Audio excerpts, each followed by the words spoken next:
وہ ایک اضافی چیز تھی, اس کی طرف دماغ نہیں جا رہا تھا میرا. میں نے کہا میں آپ سے معذرت چاہتا ہوں, آپ کو بھیٹ چڑھانا پڑ گیا ہے مجھے. ٹھیک ہے, سمجھ میں آ رہی ہے بات.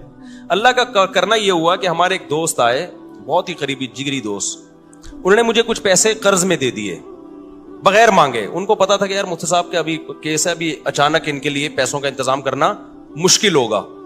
وہ آئے, انہوں نے مجھے پیسے دیے. تو میں نے کہا بھائی میرا تو یہ تھا کہ کل بکری بیچوں گا اور یہ اپنے گھر کے سارا سامان بیچ کے, جو بھی بک سکتا ہے بیچ کے میں ان کے قرضہ ادا کر دوں گا. تو وہ مجھے خود دے کے چلے گئے. وہ معاملہ تو نمٹ گیا, بچہ ہو گیا الحمدللہ. وہ بچہ ماشاءاللہ اچھلتا کودتا ہے, قرآن اب تو بڑا ہو گیا. اس کو نہیں پتا, اس کو بھی یہ واقعہ نہیں پتا کہ تو کیسے پیدا ہوا ہے.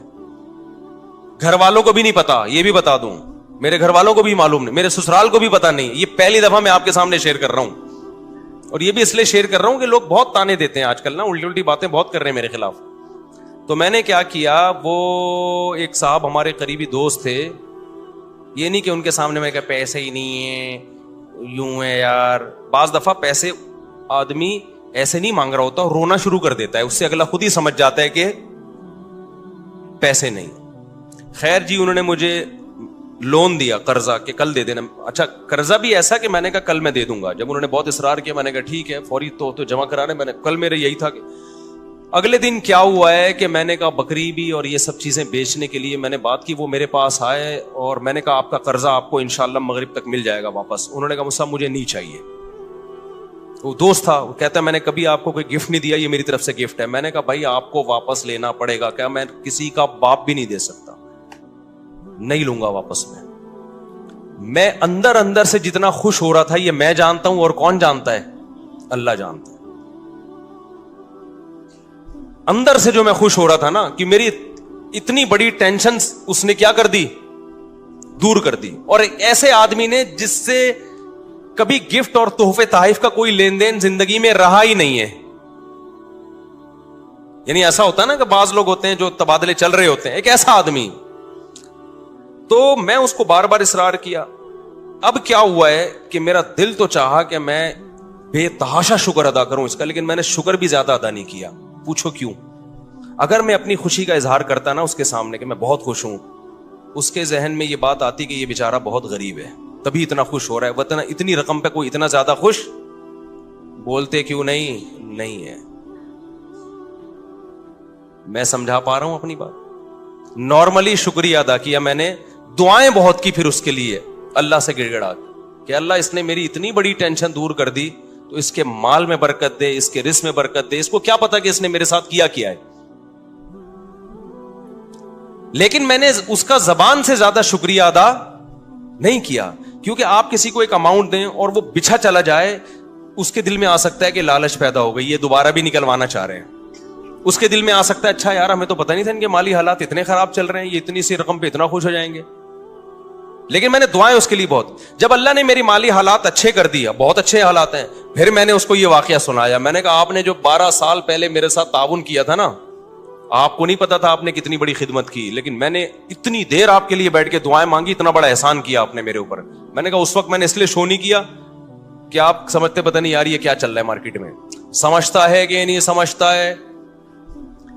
تو ایسے ہماری زندگی میں بہت کچھ آتا رہا, بہت سے رشتے ہمارے ریجیکٹ ہو گئے کہ جی اتنا تولہ سونا, اتنا. ہم نے کہا جاؤ اتنے تولے سونا. انہوں نے کہا قرض لے لیں. میں نے کہا ہم جب بچہ بیمار تھا تو ہم نے قرض نہیں لیا یار, تو ہم اب شادی کرتے ہوئے قرض لیتا ہوا اچھا لگے گا؟ آدمی لوگ بولیں گے ہماری ایک نہیں ہو رہی ہے, چوتھی کے لیے قرضے مانگ رہے ہیں.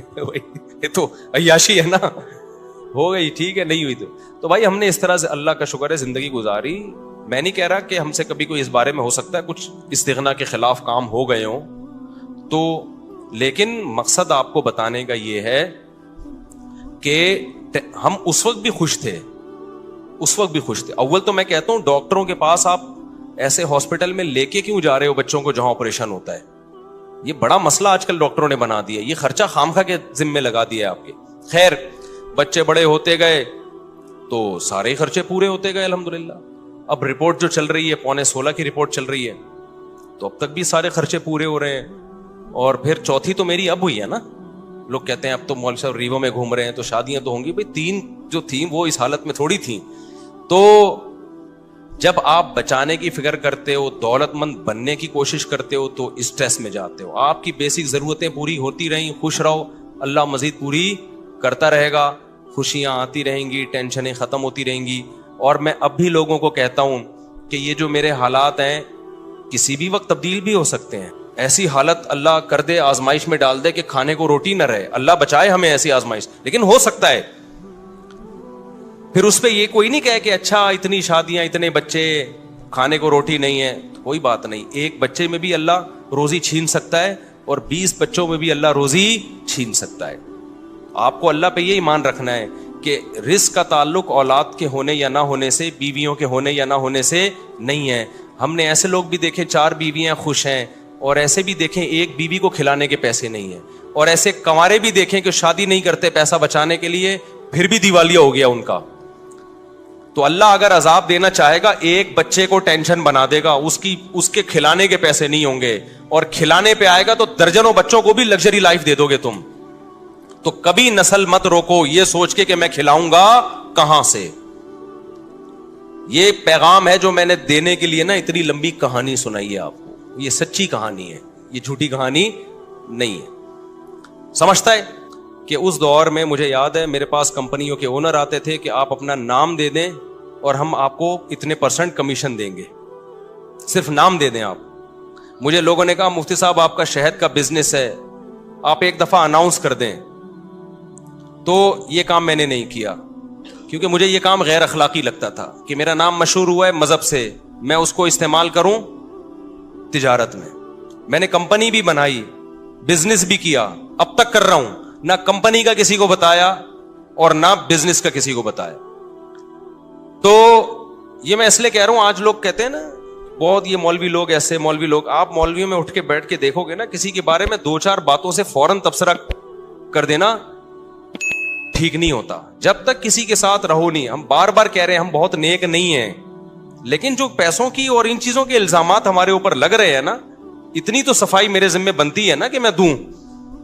اور میرا فلسفے کی ایسی کی تیسی ہو رہی ہے. میں لوگوں سے کہتا ہوں اولاد کثرت سے پیدا کرو, زیادہ شادیاں کرو. لوگ فوراً کہتے ہیں ابے ان لوگ کے پاس تو ریوو میں گھومتے ہیں نا اس لیے یہ باتیں کر رہے ہیں. او بھائی جب ہم یہ باتیں کر رہے تھے ہمارے پاس رکشے کے پیسے نہیں تھے, اور اس وقت ہماری اولادیں بھی تھی, بیویاں بھی تھیں. تو مجھے اس پہ غصہ آتا ہے کہ میری ساری جو 20 سال کی محنت ہے نا وہ لوگ 2 جملوں میں کیا کر دیتے ہیں, اڑا دیتے ہیں. تو پیسہ بھی اس میں, اولاد کی کثرت میں پیسے کا کوئی دخل نہیں ہے. تبھی تو دیکھو جتنا پیسہ ہوگا 2 بچوں کے درمیان وفا اتنا ہی زیادہ ہوگا. تو یہ سوچ کی بات ہے. دل بڑا ہوگا تو اولاد زیادہ ہوگی, اللہ پہ توکل ہوگا. دل چھوٹا ہے تو بچے کم ہوں گے, اللہ پہ توکل نہیں ہوگا. اور جب اللہ پہ توکل نہیں ہے, کروڑوں روپے میں بھی انسان ٹینشن میں ہوتا ہے, اور جب اللہ پہ توکل ہے تو کچھ بھی نہ ہو پھر بھی ٹینشن میں نہیں ہوتا. اس چیز کو سمجھنے کی ضرورت ہے. سمجھتے ہو؟ اچھا بھائی, اور یہ وہ ٹینشن ہے جو میں بار بار کہتا ہوں, اس ٹینشن میں تمہیں ثواب بالکل بھی نہیں مل رہا. اللہ کو غصہ آ رہا ہے کہ اتنی نعمتیں دی ہوئی ہیں, جب پیدا ہوا تھا کمبخت ماں کی چھاتیوں میں دودھ پیدا کر دیا, یہ بتانے کے لیے کہ میں تیری پیدائش سے غافل نہیں ہوں, مجھے سب پتا ہے کہ تجھے کیا ضرورت ہے. اتنی بڑی نشانی دیکھ کے بھی تو ٹینشن لیتا ہے کہ پتہ نہیں میرا کیا ہوگا. پھر اللہ کو غصہ آتا ہے, اور اللہ کا غصہ آنا پھر بجائے تو آپ کو ڈبل نقصان, ایک ٹینشن کا نقصان, ایک اللہ کے غضب کو دعوت دینے کا نقصان. اس لیے خوش رہا کرو, ٹینشن صرف ایک ہی پالو, آخرت میں بنے گا کیا. صحیح ہے نا. اچھا, اس مضمون کو میں مکمل کرنے کے لیے کہہ دوں, بعض دفعہ طبعی طور پر کسی چھوٹے سے حادثے پہ ٹینشن ہوتی ہے. دیکھو ٹینشن کی 2 قسمیں ہیں, ایک عقلی اور ایک طبعی. اس کو سمجھنے کی ضرورت ہے. آپ کہہ سکتے ہو کسی بزرگ کو کوئی چھوٹی سی پریشانی آئی, وہ پریشان ہو گئے. آپ کو, ہم نے تو سنا ہے کہ بزرگوں کو تو پریشانی نہیں ہوتی, وہ تو آخرت ہی کی پریشانی لیتے ہیں, دنیا کی نہیں ہوتی. دیکھو وقتی اور عارضی طور پر انسان کو غم ہوتا ہے, اس کو کہتے ہیں طبعی غم. یہ انسان کے بس میں نہیں ہے. مثال کے طور پر آپ کے 6 بچے ہیں, ایک مر جائے تو غم تو ہوگا نا. اب اصولی طور پر تو آپ کو خوش ہونا چاہیے کہ 5 بچے ہوئے ہیں نا, ابھی بھی میں بے اولاد تو نہیں ہوں, اللہ نے اولادیں دی ہیں مجھے. لیکن وقتی طور پر غم ہوتا ہے, یہ طبعی غم ہوتا ہے, یہ برا نہیں ہے, یہ ہر انسان کو ہوتا ہے. برا غم وہ ہے جو عقل سے ہو. دنیا داروں کو جو آج غم ہو رہے ہیں نا, وہی سمجھتے ہیں ہم اس غم میں برحق ہیں, یہ غم ہونا چاہیے. یعنی ان کی عقل کہہ رہی ہوتی تم ٹھیک غم زدہ ہونا چاہیے, یہ غلط ہے. عقل کہے کہ یہ غم بنتا نہیں ہے, اور طبیعت کیا ہے بھائی میں مجبور ہوں اس لیے ہو رہا ہے, تو وہ تھوڑے بہت جلدی غم پہ قابو پا لیتا ہے انسان. ایک مثال سے بات سمجھاتا ہوں. دیکھو آپ کو ڈیفنس میں 2000 گز کا بنگلہ تھا, آپ کا لگژری لائف تھی, وہ بنگلہ چھن گیا, آپ 1000 گز کے بنگلے پر آ گئے. اصولی طور پر تو اب بھی خوش ہونا چاہیے نا یار, 1000 گز کا بھی تو کم نہیں ہے. لیکن دیندار آدمی کو بھی 1-2 دن کے لیے 2-4 دن کے لیے وقتی طور پہ ٹینشن ہوگی. وہ ٹینشن اس کی ہوگی, وہ لگژری لائف میں تھوڑی سی کیا آ گئی ہے کمی, تو ظاہر ہے جب عادت چینج ہوتی ہے تھوڑا سا غم تو ہوتا ہے. لیکن عقل کہے گی بھائی غم کرنے کا ہے نہیں, تجھے ابھی بھی تو بہتوں سے اچھا ہے نا تو. وہ عقل کیا کرے گی, اس طبعی غم پہ قابو پا لے گی, 2-4 دن 6 دن میں ریلیکس ہو جائے گا. تو یہ طبعی غم وقتی طور پر یہ دینداروں کو بھی ہوتا ہے, یہ سب کو ہوتا ہے, یہ پیغمبروں کو بھی ہوتا تھا. دنیا دار کو کیا ہوتا ہے, اس کی عقل کہتی ہے کہ میرے ساتھ غلط ہوا ہے, میں 2000 میں رہتا تھا, میں 1000 کا بندہ نہیں ہوں, یہ میری انسلٹ ہے, میری توہین ہے. اس کی عقل کہہ رہی ہوتی ہے تیری انسلٹ ہوئی ہے, تیری توہین ہوئی ہے, تیرے ساتھ غلط ہوا ہے. اس کی عقل اس کے طبعی غم کو قابو نہیں پاتی, بلکہ اس کے طبعی غم کو اور زیادہ بڑھاتی ہے. اس سے بھی ڈپریشن میں جائے گا, خودکشی کی طرف جائے گا. تو یہ طبعی تو وقتی طور پر ہر یہ طبعی طور پہ محبت بھی ہوتی ہے انسان کو, غم بھی ہوتا ہے. تو یہ شریعت میں برا نہیں ہے, کیونکہ یہ غیر اختیاری ہے. سمجھتے ہو کہ نہیں سمجھتے ہو؟